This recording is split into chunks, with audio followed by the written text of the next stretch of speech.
ॾिठो अॼु आशिक रोईंदो रात सजी जे काल प्रिय जो पार ॾिठो सोचान कंदो कुर्बान खिली जे यार ॾिठो दिलदार ॾिठो अॼु आशिक रोईंदो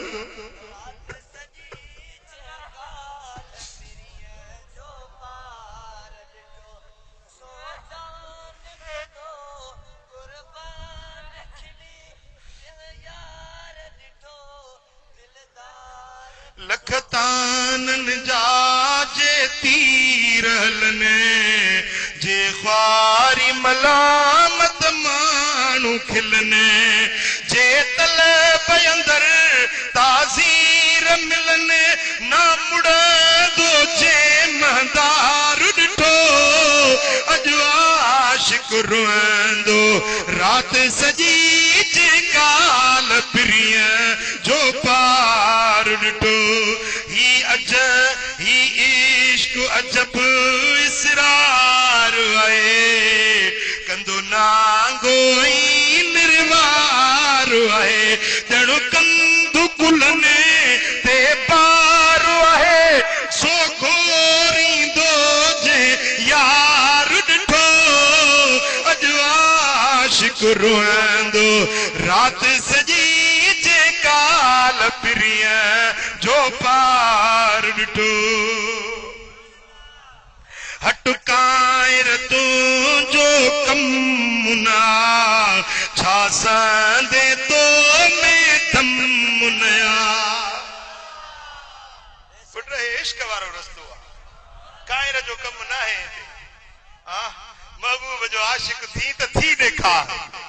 जे यार सां लऊं लाई त लाए ॾेखार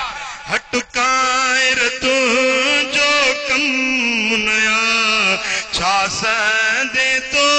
में दम नया तो जा तो जमा दरजम नया तो नाए संसार ॾिठो अॼु आशिक रोईंदो रात सजी जी काल प्रिय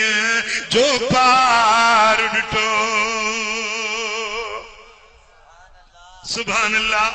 चो सल्लल्लाहु अलैहि या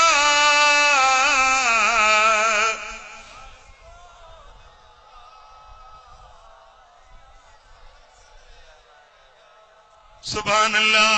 ओ भाइयों दोस्तों जे गमगीन आयो करज़ाई आयो दर्द तव मर्ज़ तव परेशानियूं तव दुनिया वारा रुसी विया आहिनि घबरायो न दिलगीर न थियो ॾस मां थो ॾियांव दर्द लही वेंदव ॾुख लही वेंदव परेशानियूं हटी वेंदव हिकिड़ो भेरो हली दिल पर नबी जो दीदार करे अचो मुंहिंजे महबूब जी बारगाह ॾिसी अचो ख़ुदा जो कसम ॿिन्ही जहान जो ख़ुशू मिली वेंदव ॾिसी तुंहिंजा नूरी निज़ारा ॾिसी तुंहिंजा नूरी निज़ारा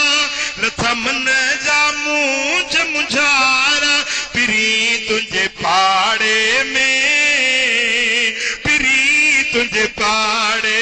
में चवां चओ पिरी तुंहिंजे